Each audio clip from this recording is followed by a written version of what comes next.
I got 3 subscribers now. 3. No, what's your YouTube channel? The Soft Solo Gamer. The Soft Solo Gamer. The Soft Solo Gamer. Yeah, soft.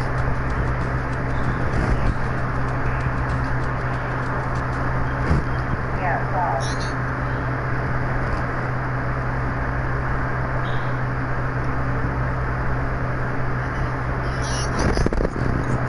I got your way. Cody, I'm watching the stream from yesterday right now. How's that? Wait, we're still here? Yeah. Crap. Freaking dead. Is my Zenostar thing here? Buddy, you got extra. No, it's not. Here it is. Jeez. And do you have... I do. I got vertical revenant. Got the loot? You can use it on swords.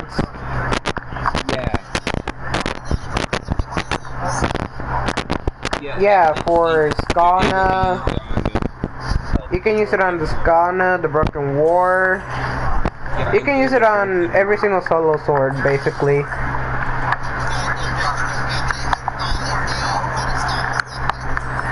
That's where you're wrong, Tweety. What, are you sure there's no steel path? It says that. That's the description on it. It's not... Imagine if it was. Yes, you can, Tweety. I'm being serious. For real. Bye. Bye. Bye. Just die already.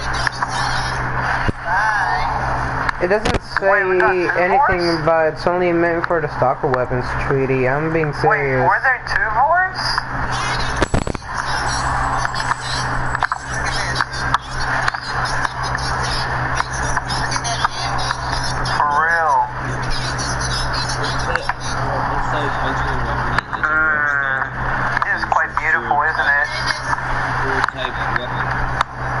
Wait, Davis joined? Oh. No one's watching mine. I'm sad. Bye. Bye. Bye. Bye. Bye. What's mine here? You're supposed to be out there. What the hell? Bye.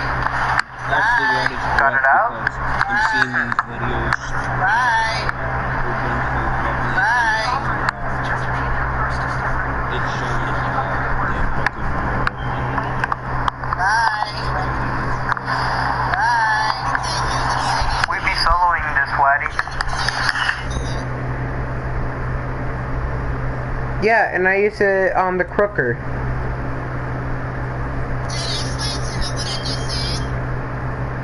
What he said is I will meet what I already see.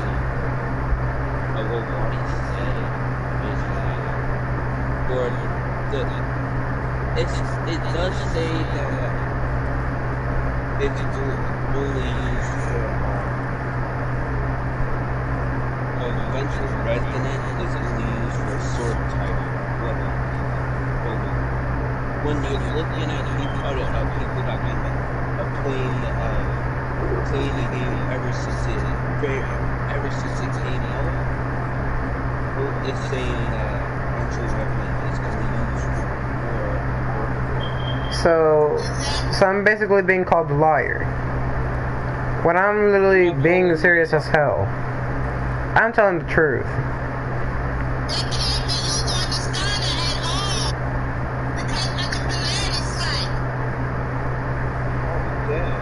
It's a V polarity slot, right? It's a freaking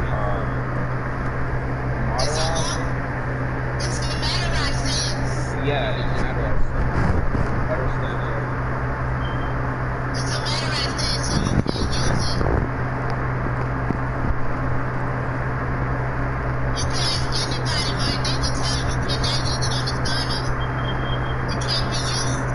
Yeah, it's a V-slot. The V-slot's Metari.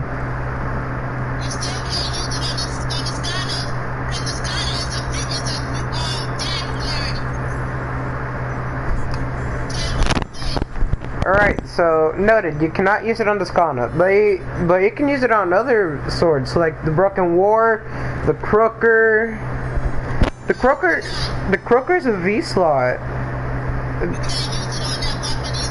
The Crooker's, what do you mean I can't use it on the Crooker? The Crooker's a Metari.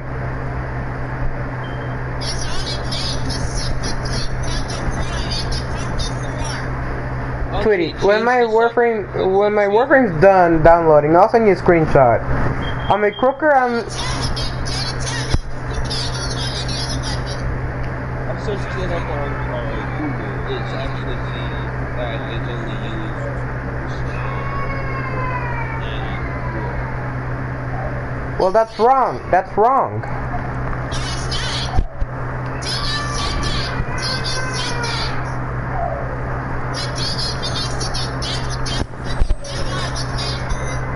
let's just change the setting there like that on the and we got like that one.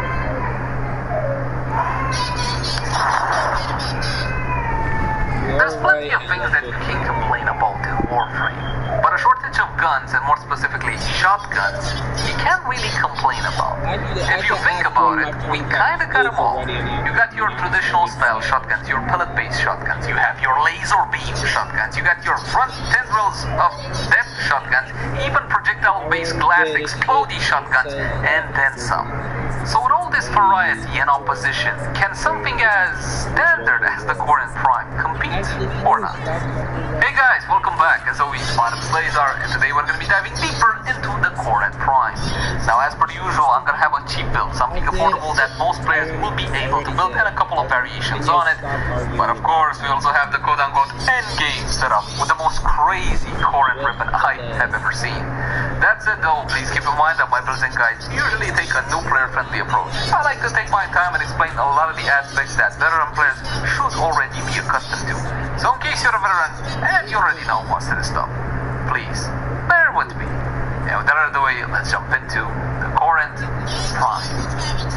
Let's begin by checking out how the weapon handles without any mods equipped, and for that, just a couple of free shots.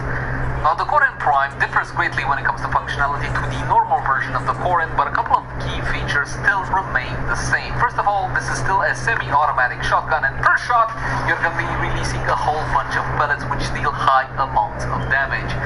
Now, what made the Corinth unique was its secondary fire, and that's called air burst. You're going to be launching this projectile that you need to detonate by yourself. It no longer has automatic detonation like before. Before, the Corinth projectile had to travel a set amount of time, then it would automatically detonate. No longer the case, you need to self-detonate it by pressing the secondary fire button one more time. If you don't do that, then it's just gonna keep on flying and it's not gonna deal a whole lot of damage. That said, the secondary fire mode also now consumes 4 ammo per shot. Before it was only 1, now it's 4. But that's because it deals a whole lot more damage and it has a lot more status chance. Now, one of the issues I have with the weapon, and this is a very, very small issue and probably my only problem with it, is the fact that you can no longer color the air burst. Before it was very visible, it was big and black, and the outline mimicked your energy color, so black, red, whatever you guys wanted. Now it just looks like you, well, basically it looks like you're dusting for the most part. It's not a very impressive effect, not like before, but it does deal a whole lot of damage. The reload has also changed on the Corinth. It used to be shot-by-shot action, in the same way you would have the Stern Wraith, but now you're going to be reloading the entire magazine over the course of 3 seconds, so the reload, unfortunately, is on the lengthy side, but the animation is pretty cool. And that's pretty much it when it comes to functionality. Let's have a look at the old version of the Corinth compared to the new version of the Corinth. You know what? I love the design on these weapons. They're absolutely phenomenal. The normal and the Prime as well. When it comes to the accuracy on the box shot or the primary fire, you still have 9.1. It's a shotgun. We don't really care. Critical chance and critical multiplier remain the same. 30% base with a 2.8x critical multiplier. And you might say, hey man, at least a couple of percentage extra crit would have been great. Multiplier is pretty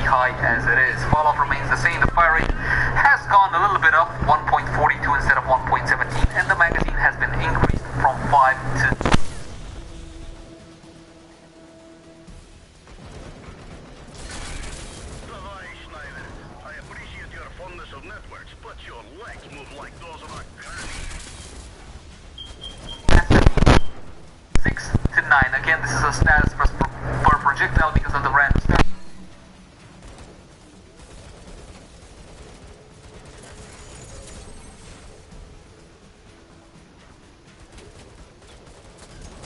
Damage and Yeah.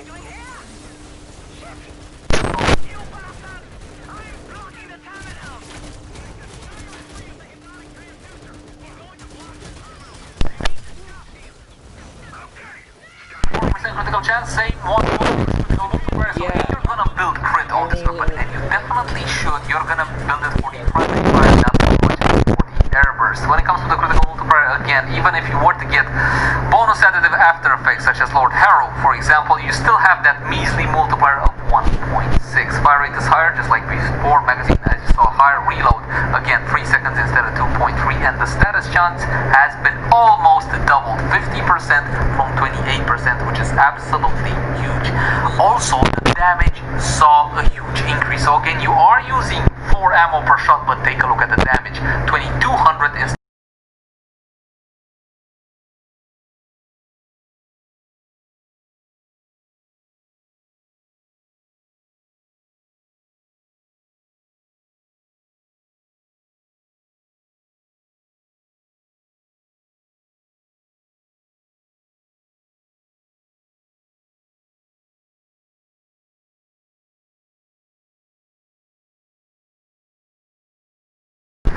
When it comes to 4 mods, the Corin Prime comes with 4 polarities. You gotta be on the Weapon Excellence mod slot. I don't recommend you unlocking this one because you don't have fantastic options for it. More on that later. And it comes with 2 V symbols, 2 Madurai in the normal mod slots, and 1 Dash or Naramon. To be honest, for a normal build, you can get away with a single 4 mod. That's it, a single 4 mod, and you're good to go. Just plug in another V symbol or Madurai. Now, let's have a look at the standard build. And we got damage with point blank, multi-shot with Hell's Chamber, critical chance, critical damage combo between laser sight, blunderbuss, and ravage. And of course, on any primary weapon which has a decent amount of base critical chance, you gotta go with Hunter munitions and the 60/60 vital mods. You got Toxic Barrage and Frigid Blast. Now, of course, this is a base build. You can make tweaks and modifications based off of this build, but this will be your bread and butter. And let's talk about the build a little bit more. Of course, vital damage will be increasing the amount of damage you get from your slash procs. What you can also do is try to get some slash from the weapon's innate status chance mixed in together with its slash value. In order to do that, you gotta go with Serration instead of Laser Sight, or you can use Laser Sight instead of Blunderbuss. We're gonna talk about that later. You get your slash value higher than your puncture, which is fantastic, but it's still gonna be under vital. And since we no longer have the 4x IPS rule, from my point of view, this approach is not really worth it. So bear that one in mind. Again, go for more critical chance crit slash instead of status slash in this case.